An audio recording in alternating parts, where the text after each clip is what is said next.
Good evening and welcome to our first in a series of parent evenings. We hope that you will join us throughout the course of this year. We plan to have a number of parent education evenings.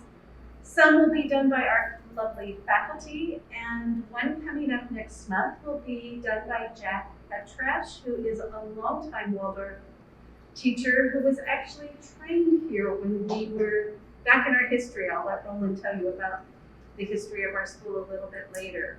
But tonight, Roland kicks us off, and the title of this evening is The Roots of Waldorf Education and the Waldorf School of Garden City, a consideration of the aims which motivated the founding of the first Waldorf school 100 years ago, and the founding of our Waldorf School in Garden City 75 years ago.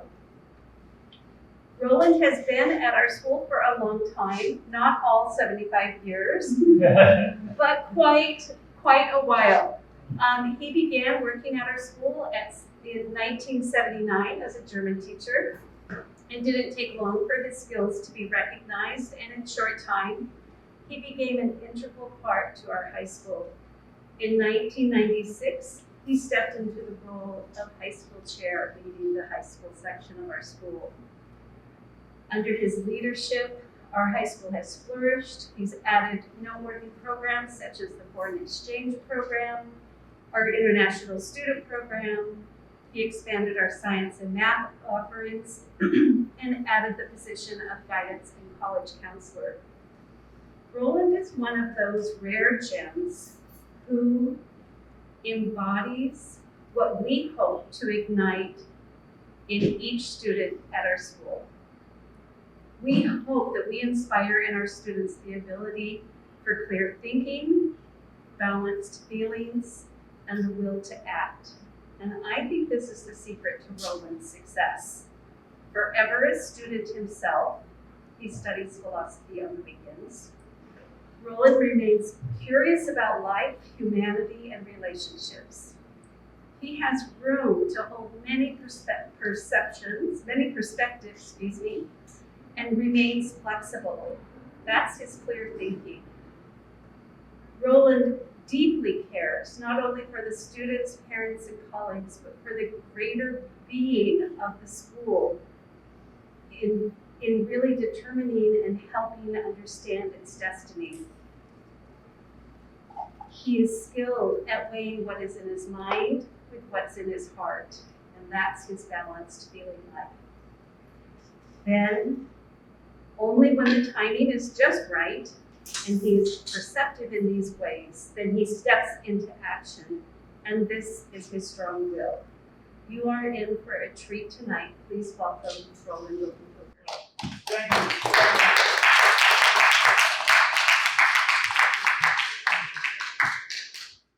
All right, well, those are hard words to live up to. Thank you so much. Good evening. Thank you for being here. Before we launch into 100 years ago and 75 years ago, I want to talk about the here and now for a moment and some of the benefits of being a part of this school community, both in consideration of you, your family, and your children especially. But I'm also talking about teachers and administrators as well. We are all very fortunate to be a part of this community at this time of polarization and divisiveness in the country and in the world. There isn't an area of life, it seems nowadays, that isn't polarized. And where we are pushed into isolated positions somehow. The forces just are all over. Look at social media, any media, the conversation in the country and the world. It's been a very tough go last 5-10 years. However, being a part of this school, we all have the antidote because we're connected. We're connected to one another. Your children are connected to their companions in school. I was reminded of this past weekend when we had the alumni gathering here. a alumni symposium, and the next day the fall fair. And I don't know about you, but I always have the feeling of coming to a family event when I'm at these gatherings. It's like going to a wedding or a family reunion. Why? There's a sense of warmth, there's a sense of generosity, of helping one another, joy, and just being together. And I think that gesture, and in this case, the alumni were lending a hand to our high school students who were asking about various fields of endeavor and their industries in which they're in. And the alumni were saying, call me anytime, I'll give you my email. It reminded me of just extending a hand when you're crossing a rushing brook. There's someone on the other side, they're rooting for you, and they're helping you. And that's the kind of connection that this school has always stood for. And one of the goals of the school has always been for students, graduates, eventually, to connect with themselves, first of all. Know thyself. Know who you are. We will help you along the way. In that way, live wisely. Also, know one another, your companions. It's in a way a kind of social justice, a connection socially that helps you through life. And once you have those connections in our school, you have them for life. And then thirdly, our school always aims to connect people to their immediate surroundings, to their environment, ultimately to the earth. And in that way, there's kind of an ecological, environmental justice that we grow in the school and in the individuals.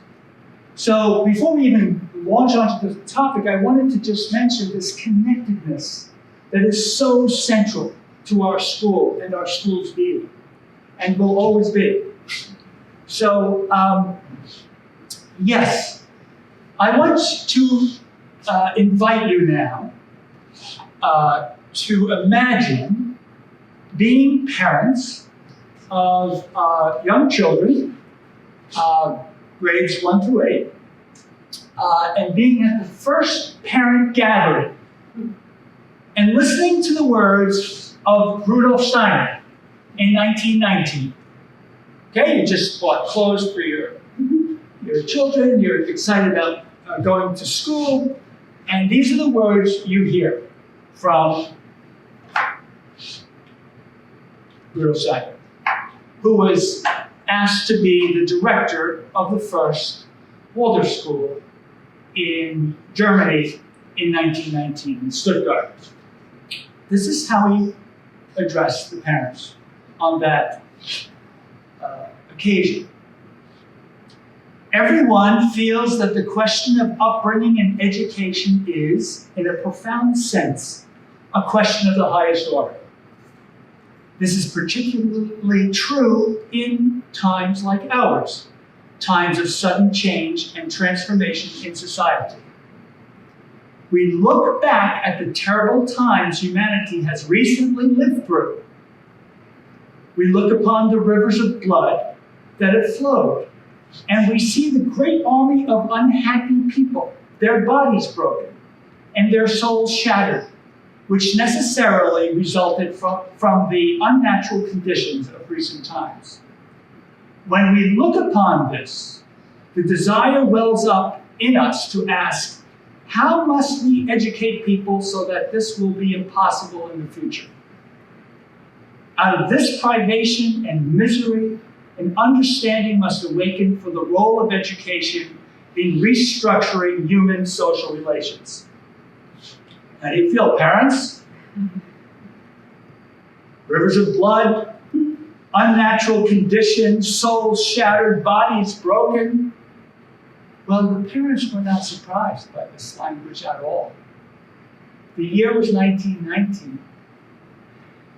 There was a pandemic that, like in our own times, started in February of 1918 And it wasn't through until April of 1920.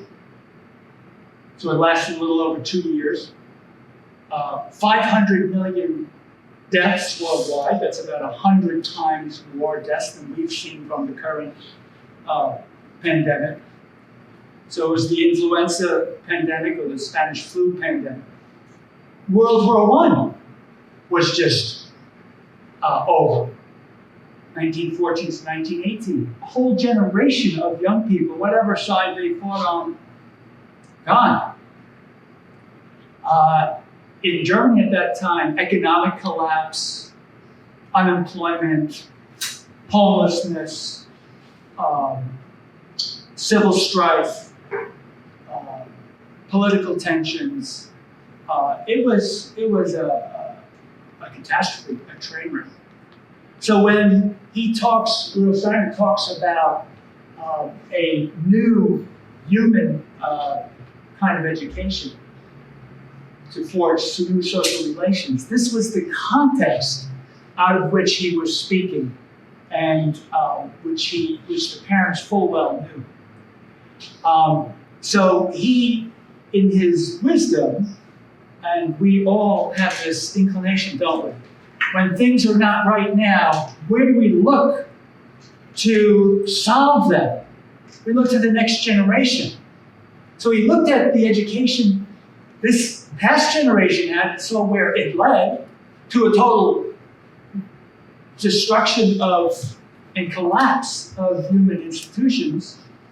And he put forth an idea of how to restructure society and how to have a new type of learning, a new type of education. And he did this by lecturing across the land. His lectures, he gave 6,000 lectures in his lifetime. Can you imagine 6,000 lectures, all without notes? And he spoke on a variety of topics at the beginning of the 20th century. And one of them was this restructuring of society. So I have a few pictures of Rudolf Steiner at various times of his life. Those three we just saw are the ones you usually see of Steiner. These are the ones you hardly ever see. He actually was young at one time. And the one on the my far right, anyway, is Steiner as a high school student. He looks very sensitive to me and very awake there. And then as a young man, as he went through a number of studies through his life, he went to the equivalent of MIT in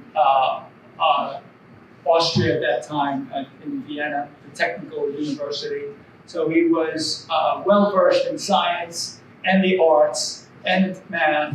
He worked as a tutor. He worked as a editor of scientific works. He was really a Renaissance person of the time, for sure. And as I said, he gave many lectures. For those of you at home, the picture on your left is sort of what the Bonner Hall looks like now. I'm lecturing to or talking to people who look like that right now.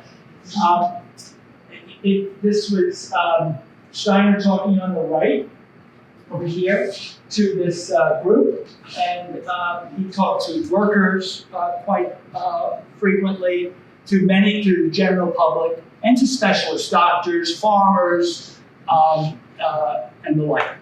So, as I said, he put forth an idea based on the ideals of the French Revolution to reorder and restructure society, to have a realm in culture, one for laws, and one in economy that would really follow the ideals of freedom or liberty, equality, and fraternity. And I'm not going to spend a lot of time on this. I just mentioned it because he connects this with his educational ideas. He says that proper imitation between the ages of 1 and 7 actually cultivate and develop in young people a sense of what freedom is. that they can mature into later in life. And a proper loving authority of a teacher and a parent between 8 and 14 develops the life of rights, develops a sense of justice in young people. And likewise, the proper ideals of being taught by people who love their subject, who love their school, who love being with young people, develops the economic life, a sense of fraternity, brotherhood, sisterhood, sorority. So he does tie this whole conception for a new type of restructuring of society to education. His proposal never got off the ground, but the education part of the cultural realm did, and it found widespread acceptance. And here I am, I'm stuck again on that slide, Kevin, so if you can help with that, that would be great. So what about education? In his time, he lectured to, as I said, the many parents, many groups. At one point, he lectured to, this is another one of his blackboard drawings. Amazing that we have from the early 20s reproductions of his blackboard drawings. And this is of this threefold nature of society that he put forward. So he lectured to people like this. These are the workers of the Waldorf Astoria cigarette factory. The Waldorf Astoria cigarette factory. And they heard his ideas and they said, Dr. Steiner, we love your ideas, but it's too late for us. Freedom in the cultural realm. We're grunting away at our daily task in the cigarette factory. What about for our children? Can you please help us in this way? Can you help? And so it started with a question from one of the workers. And there's an arrow there in that picture. That is the owner of the factory. His name is Emil Molt. And Molt was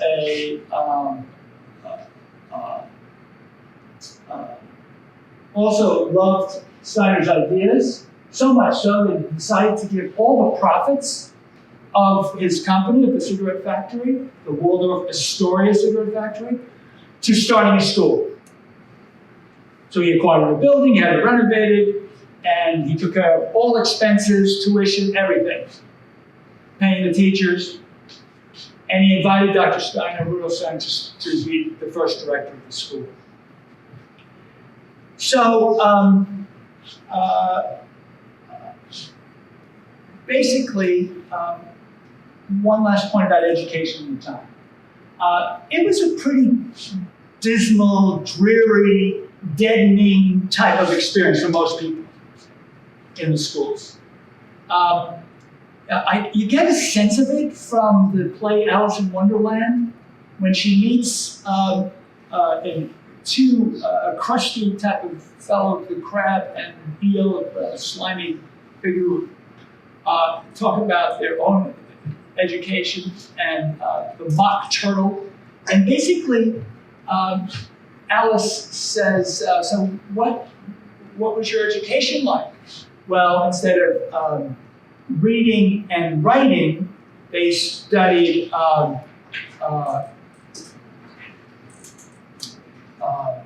writhing and reeling, which makes your head spin. Hold on for a second. Instead of addition, subtraction, multiplication, division, they studied ambition, distraction, uglification, and derision. And rather than history, it was mystery. And these words, Alice in Wonderland is often called literary nonsense, but I actually think that Lewis Carroll here is giving us a sense. If you read the scene in the play, you get a sense of the tone of what schools must have been like at that time, late 19th, early 20th century. So when Steiner says we need to, there's Henry Mold, by the way, who was the founder, the owner of the cigarette factory who supplied the structure and so on for the school. Bruno Steiner says, the goal is to serve humanity in difficult times by working for a more humane society. The workers got it, because their life was one of drudgery. And if you were the son or daughter of a worker, you became a worker. Education was not really open to you. So Bruno Steiner opens this up to the workers' children, but also others started coming from other classes of society. And in Europe at that time, it was a very rigid structure, and that was extremely unusual. And what else was unusual was that boys and girls, it was co-educational instruction. That was also radical for the times. And in a few years' time, they had parallel classes. They couldn't keep students away from the school. So there you have the overarching goal of, and the initial impulse for the school, a more humane education.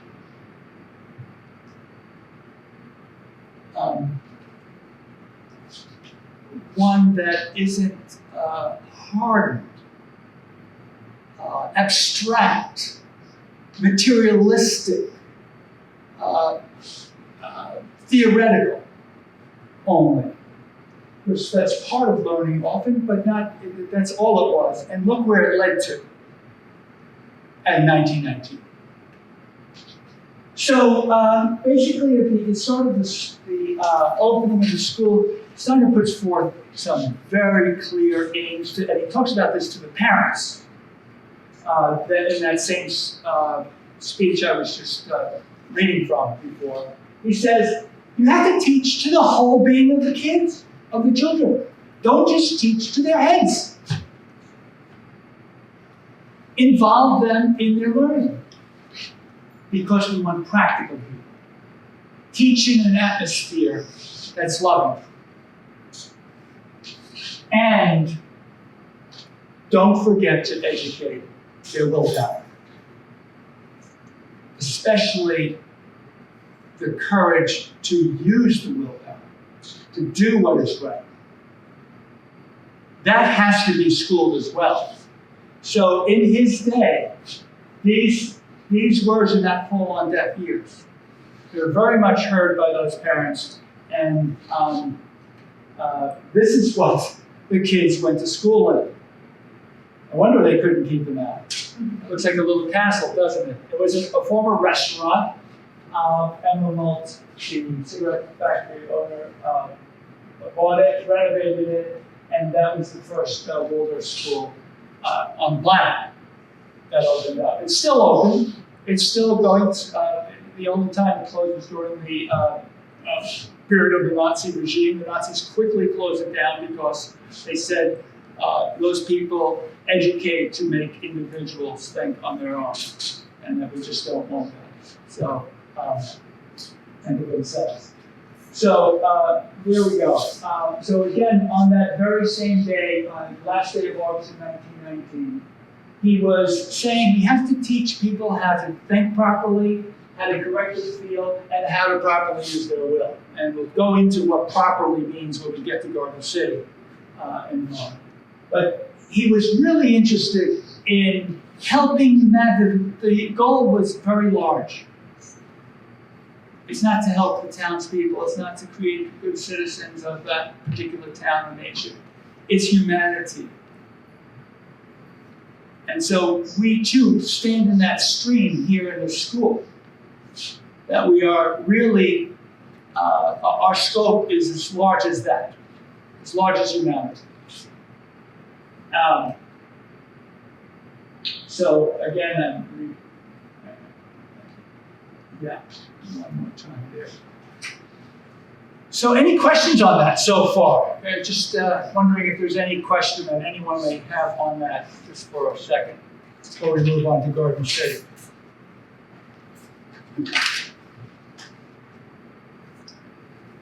So he was doing everything to humanize education, to bring this human element, which he used that word at that time. Now, fast forward to 1948, about 25 years later, again, a post-World War period. Right here where we are in this room, this building it gets built. Essentially, the story starts with Adelphi College for women at that time. It was a small college, and President Eddy, E-D-D-Y, Eddy, was sitting in a financial mess. Did not have a lot of money. He had filed for some bankruptcy proceedings already. There was little income. The salaries of the professors were low, and many of the employees. However, around that time in the 40s, he noticed that all of a sudden the number of math majors had suddenly increased when they hired a new math professor whose name was Herman Baravalli. And Herman Baravalli, Dr. Baravalli, taught at the Waldorf school in Stuttgart with Dr. Steiner. The president of Adelphi, President Eddy, took note of Baravalli's new and dynamic techniques of teaching, and he was interested, and he wanted to know more about the Waldorf methods that he was using and Steiner's philosophy. So Dr. Baravalli said, okay, if you want to know more about this, I need to invite you down to Pennsylvania, where there's a school called the Cambridge Farm School. That school was a new Waldorf school, just started on the property of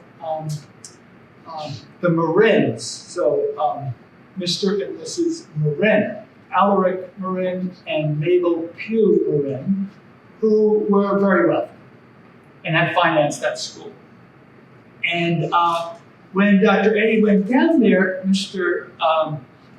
Marin, the wealthy philanthropist from Pennsylvania, said to this president here in Delphi, I'm interested in having an American college teach Waldorf methods to teachers, to budding teachers.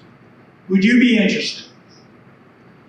The president says, yes, very. He had to convince his board, of course, and it's a long story, but at the end, he carved out, and the trustees allowed from Adelphi, 10 acres of land in which we now sit in the southwest corner of the Adelphi University property, to come out of the college's mortgage holdings, and where this building was started from scratch. And that was, so in 1947, actually, the school opened. There's a scrapbook of newspaper articles from that time, which I had the pleasure of looking through recently. And you kind of get a sense of what they were communicating to the parents and the community. It was known as a Waldorf demonstration school of Adelphi University. Even in this article, you can see at Adelphi College, Garden City, the demonstration school for 4 to 5-year-olds. They started with 2 grades, nursery and kindergarten. They had about 34, 35 students the first year they opened in 48. And the school quickly grew in leaps and bounds. On that horse over there is Mr. Marin, who was the philanthropist who gave the money to start this school and to take on all the costs associated with starting the school in its first years, and continued supporting the school after he became a trustee at Adelphi. His picture is currently in the library, if you'd like to take a closer look sometime. The gentleman on the other side of the photo is the first faculty chair of the school, who was hired 2 years into this venture. His name is John Gardner. He was an extraordinary man. He married the sister of Ernest Hemingway.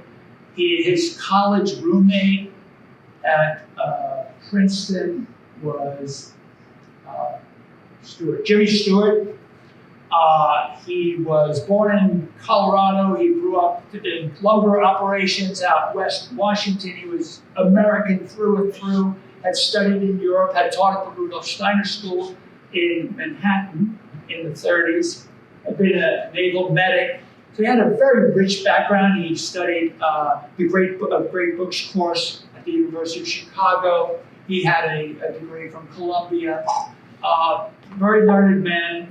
And he, more than any other in the early days of the school, built this school, by which I mean the parent body, the student body, and how he communicated and messaged the ideals of the school. One of which is so central to this school, and that it is an American Waldorf school. Many Waldorf schools that were started around the world were started by Europeans who came to this country and created a little mini Europe school. This school was very profoundly American in its presentation, and much of that had to do with Mr. Gardner, in my view.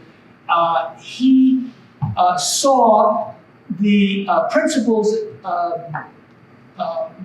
propounded by Steiner to be in the American culture, American tradition. For example, he looked at the idea that the Waldorf School was to educate its students to stand on their own feet, think their own thoughts, and from their own initiative, contribute to the betterment of mankind. Well, that's basically what self-reliance is all about. A seminal work of American writing by Emerson. And there were other writings like that just resonated with the principles that Rudolf Steiner put forth in Europe, but that could be heard in an American idiom from this school and in the parent body especially. So for example, Emerson says every person goes through a Grecian period. What does that mean? We all go through a period in our lives when we are well balanced, like we were in classical Greek. Well balanced, that's usually about 5th grade. You'll notice that our curriculum in 5th grade is about Greece. We go through a Roman period, 6th grade, where law starts coming in, the rational faculties start awakening. We go through a Renaissance or exploratory period where we throw off the shackles of authority in middle school and start going out into the world a little further, discovering for ourselves our own potential. This is Emersonian. We each go through these periods. Emerson lived before Steiner, and Gardner's genius, in my opinion, is that he was able to speak about our school not in European terms, but as an American school. And this was very powerful. And the school, consequently, within 10 years, grew right into a high school. By 1956, they started a high school. By the way, there's Professor Baravalli. There are lots of newspaper articles along the way. As each stage of the school got built, there were photographers around every time a cornerstone was laid. Yeah. So that's our school back in the day. There's already probably 2 stages of the school, maybe 3.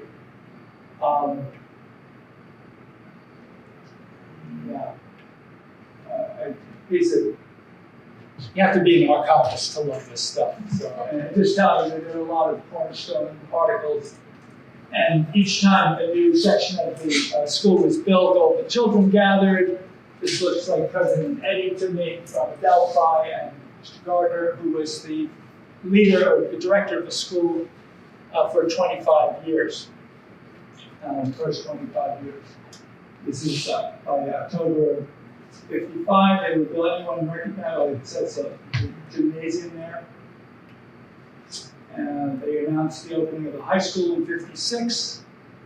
First graduating class, this is 57. First graduating class was in 1960. And yes, this American idea was very strong in our school. And it had to do with, think of the credos that we believe in. Do it yourself. It's a can-do person. Just do it. And it's all doing, right? There was an emphasis in the first years of the school on do it, on action. Don't talk about it, do it. Sounds very American to me. Practice. Get down to it. Do your homework now.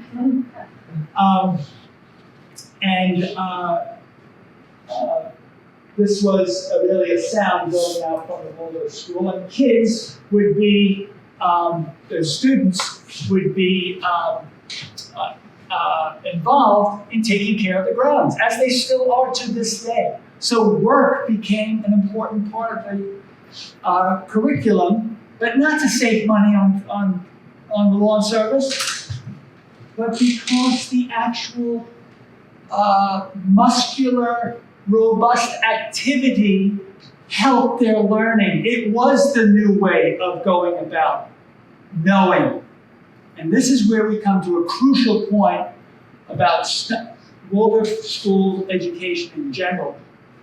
And that is so key. When Steiner said we have to teach students, young people, how to think properly, he was referring to the fact that most learning and most knowing happened theoretically, analytically. We take things apart, we study them, and it's useful.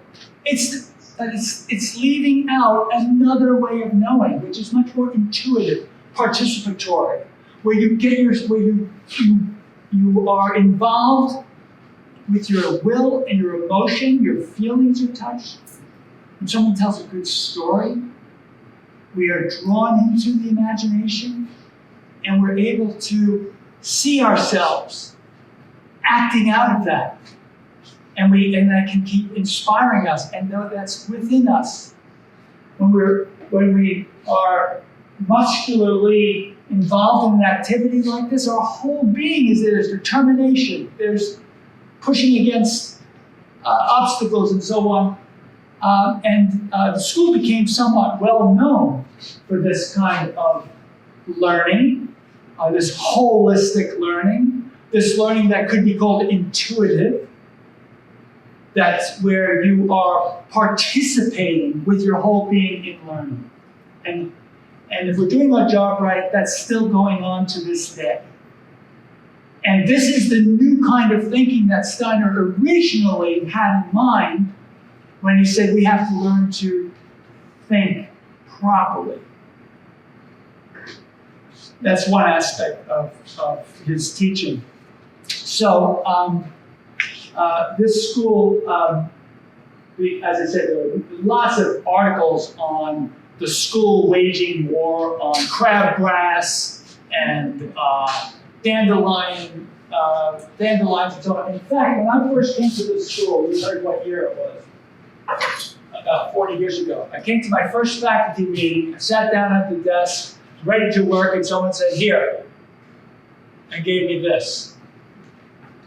And we went out to the athletic field and we dug dandelions for about 20 minutes to warm up before we started playing the school year.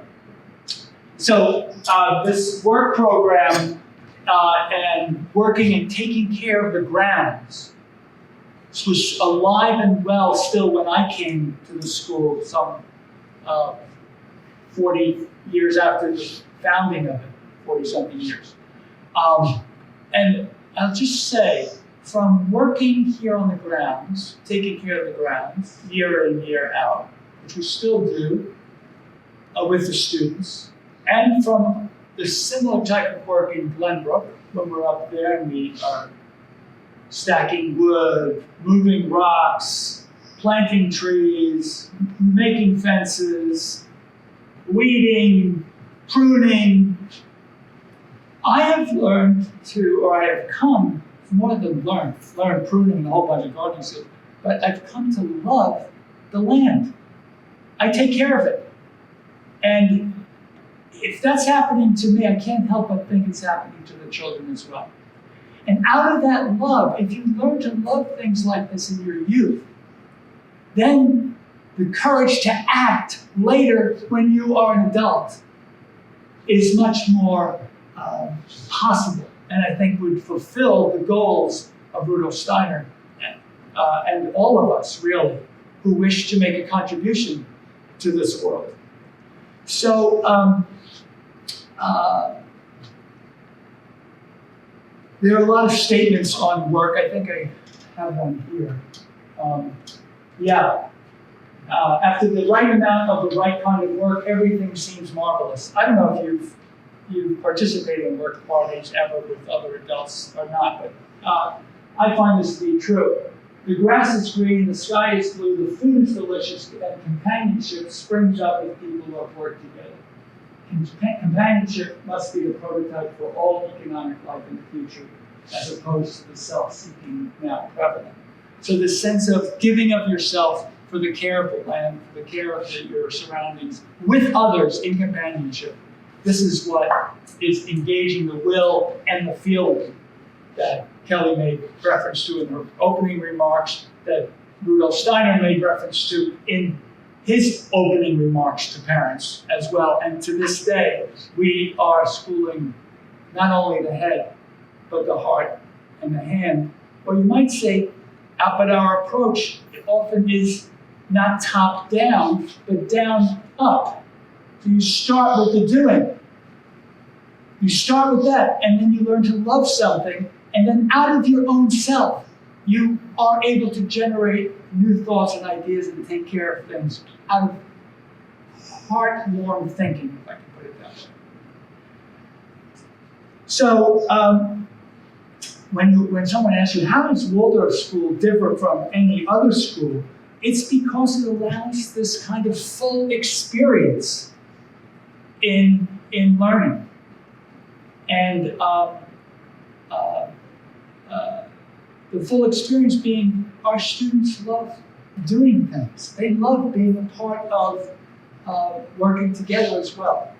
So to this day, when someone asks what is the Waldorf School about, that's one of the first places I go to is the kind of experiences they have here. We take tours of newcomers to the school. It's always showing them the things that our students are doing. For example, in the high school, there's a study which they have each year of creating their own country.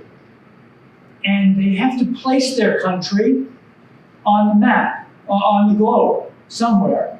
So they get to talk about its flag, its motto, its form of government, its cultural activities, its commodities that it trades, its allies, the whole kit and caboodle. And just think about that. If you had when you create your own country in a group of 4 or 5, you are really struggling with what kind of government are we going to have, and putting forth rational ideas and coming to an understanding of government, of trade, of culture from the inside. What a difference to, okay, let's study the forms of government of countries in South America where, okay, Argentina has this, and this. You see the difference right away. You're not really as involved. And I love going into that classroom when the class is, that main lesson is being taught, because I listen into some of the conversations between students arguing their point of view. And really, with their whole heart and soul, being into the project and putting forth what ideals their country will stand for. Yes, so just to sum up, and I'm going to bring this to a close pretty soon. An American Waldorf school. Garden City was founded as an American Waldorf school. The Waldorf Demonstration School of Garden City was how of Adelphi University was how it started in Garden City. And basically its aim is that knowledge shall come from experience. And there's much more to explore about that, but it's that participatory aspect that is so important. And it's an inner participation as well, not only an outer doing. We were very strong academically always, and always had a very full arts program as well. In addition to this education of the will, with all of these work programs, but there was an emphasis on practical work and physical activity. And from its earliest days, this school always was very diverse. Drew from 50 school districts at that time. I think we're up to 60 school districts now that we draw from. But it just from its inception, and Dr. Eddy writes about this in one of his notes about the school's beginnings, says he talks about religious, racial, and financial diversity. And we've continued to evolve in that way and continue giving attention to diversity in the school. And that's so important and so key to our identity. And I always said, it feels like a UN school to me. Whatever my conception of a UN school, I just think of all the nations of the world being coming together and serving in that way. And it just feels very much so. So let me just finish Garden City. So here are the students in action in the labs. And yes, John Gardner teaching a biology class there.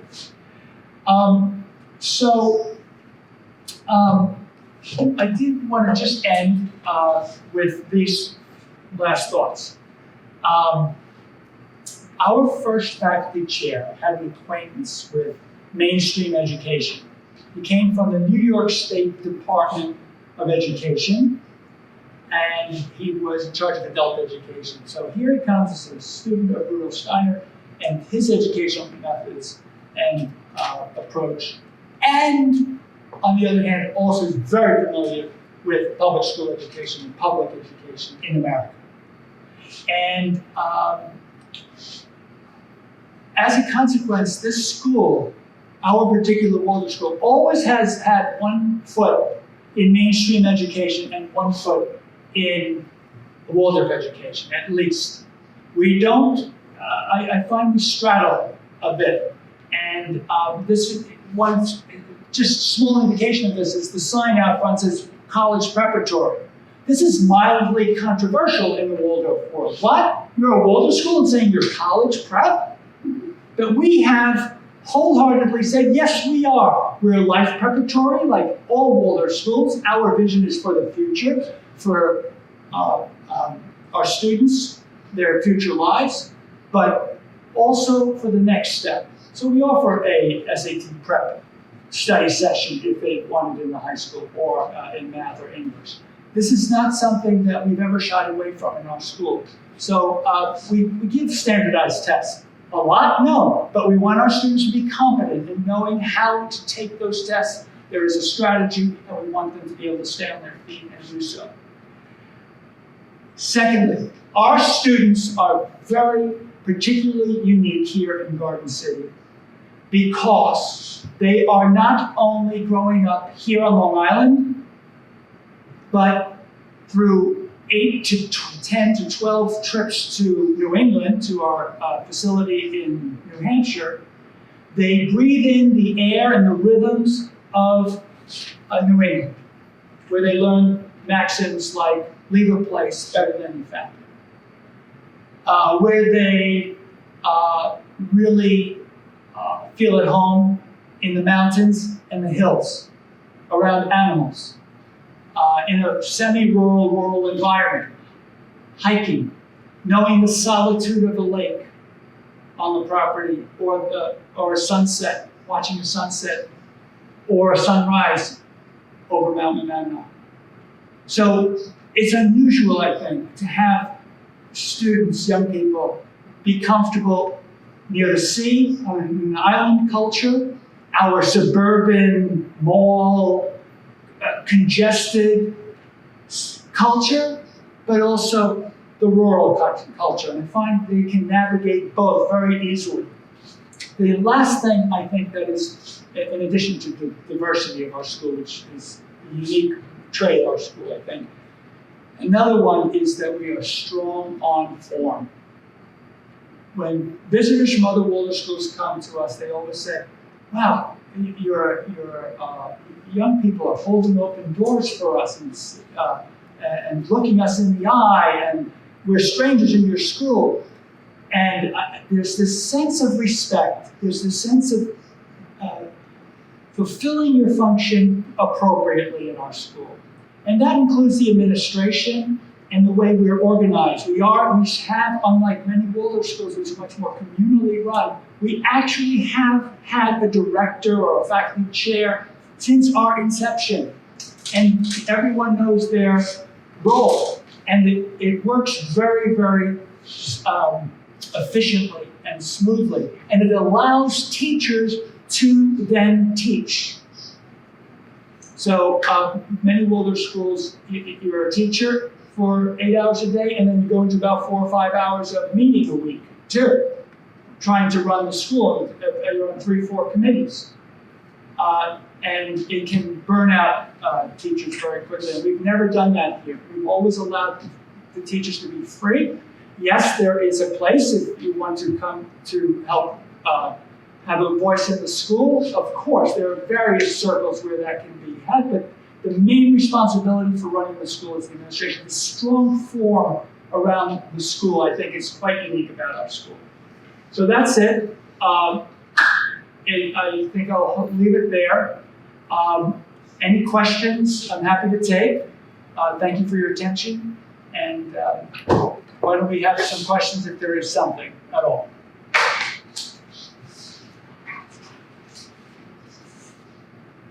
No question, but I just really appreciated all of that. So thank you. You're welcome.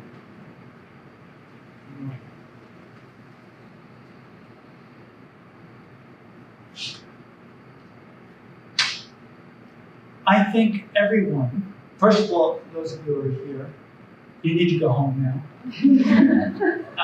And people at home need to go to bed now, because tomorrow's a big day. So I thank you very much. And if you do have any follow-up questions, I'd be happy to, of course, speak with you. Thanks so much.